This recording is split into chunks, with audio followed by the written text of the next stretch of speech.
Hey Shredders, in this video I'm going to show you how to go and wax your snowboard for the airbag. So there's a few crucial differences that we're doing here. First things first, what I'm doing right now is I'm heating up the old wax so I can go and scrape it off. When you're riding airbag, you get a lot of dirt onto your snowboard, so you want to go and get that old wax off so you can go and replace it with fresh, clean wax. And we're also changing what kind of wax we use. Normally you use a snowboard wax. Here, we're just using cheap IKEA candle wax. It can be any candle wax, but IKEA wax is generally the go-to. And we're keeping the iron really hot. And we're going to be using a lot of wax. This is much different than a normal board, but the point behind this is we're actually trying to ride the wax when we're snowboarding on the airbag. So you don't really want your base to be making contact with the slope. So I'm not doing too good of a job here. I'm just trying to get like the big patches of like inconsistently off. Because we're actually riding the wax of the snowboard, that means we want to make sure that as we're waxing, we're getting it as smooth as possible. So that's good enough. They have a little bit of wax here at Banger Park, but not a little bit. So if you don't bring your own wax, you're going to be stuck at the corners. And I'm going to get as much on as possible. The technique I use is I first douse the corners. Near your edges is going to be where you use the most wax. So I'm trying to go and get as much wax spotted on around the whole corners of it. Be really careful not to burn your fingers here. I touched this while setting up for the video and it is hot. It doesn't just look that way, but it is actually hot. What was good to know. You also see that it's really smoking a lot. You want to try to not breathe that in. That isn't very good for the lungs, so we're going to keep our head a little bit away. So now that I got a healthy coating along the outside, I'm going to just go absolutely ham with getting a bunch of wax throughout the center. And you're going to notice when I'm doing this, I don't really care where it goes. I'm just getting it dripped on. More wax the better. You can't have too much wax. And we're also not going to be scraping, so normally you don't want to use too much wax because it's going to make it so you have more wax to scrape off and you're just wasting. But this wax is cheap. We're not scraping, so no reason to not use as much as possible.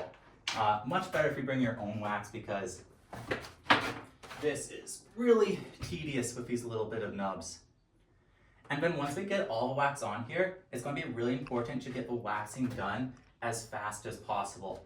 Because our iron's so ridiculously hot, it can actually really damage the base of your snowboard, and especially where your bolts are placed in right away. So there we have probably enough wax. If I wasn't so poor on the wax front, I'd use even more. Like I said, this is all going to be coming off in like 2 days. You want to re-wax like every 1 to 2 sessions, depending on what bag you're riding. If you're riding a smaller bag, you don't need to go and wax as often because you're not doing as much dry slope. And if you're doing the bigger ones, you'll need to wax more. So now that I have it waxed, I'm going to do nice and gradual circles, trying to get a little bit of wax pulled up like this, and I'm going to just try spread that. And you're using this little bit of like melted wax to help you go and spread to the next sections. So we're going, keeping it going, trying to keep this whole bit warm. So see how I'm keeping it all sort of warmed up? And we're doing this pretty quick. We really need to keep the iron moving. Don't let the iron stop on a point for even a single second. Just these light little circles. The part that you really need to be careful going over is right where your bindings are. If you go and keep the iron over top of your bindings too long, it's going to like sort of make it tighten up. And that's how you can see the lines.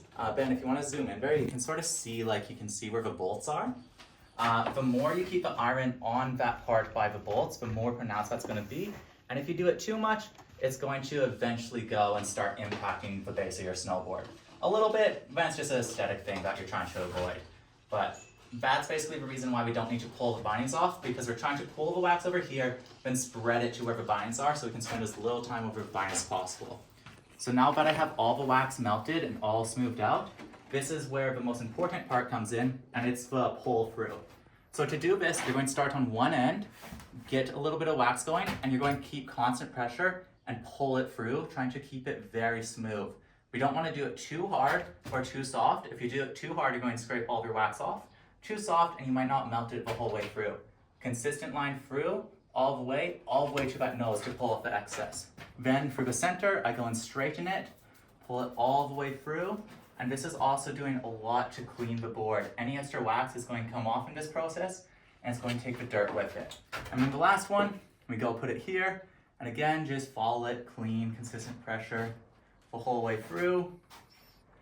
Watch your wire at this point, because if your wire gets caught on your board, it's going to stop it. And then I like to just go and do a little bit of finishing off to go and get it smoothed out from the tip. And there we go. We got a board completely waxed up and ready to go. And like I said, I'll be doing this every second day riding. I'm just going to let this sit in a chill location. Oh yeah, probably should clean that up a bit. Hey, that's pretty nasty. I did the board backwards the other time, so this is a leftover deal. So for this, I can just clean it out.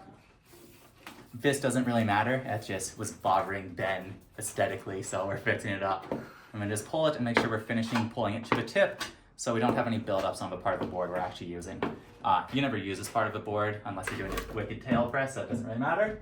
But yeah, now we're all waxed up and good to go. Thanks for watching, and if you have any tips, because I'm no wax technician, feel free to let me know in the comments below. Important note I forgot to mention, you really need to make sure you let it dry. If you use it right away, you're going to be boned. So if you do want to wax before riding, make sure to dump a bunch of water on it and get it nice and cool. And you can see a few days ago, I went and waxed my board a little bit too long, and now these binding marks are visible here. So that's the risk of using too high heat for too long on your board. It's going to make it so your bolts come out and this edges come visible. So that's why we're trying to do this whole process as quick as possible in order to go and damage the base as little as we can. And we're not going to scrape this thing. And you know you did it right when it's like this, completely smooth the whole way. Since we're riding the wax, we really don't want any bumps or like extra patches of wax. This is honestly the best wax job I've ever done. So if you can do it relatively close to this, you frickin' laced it.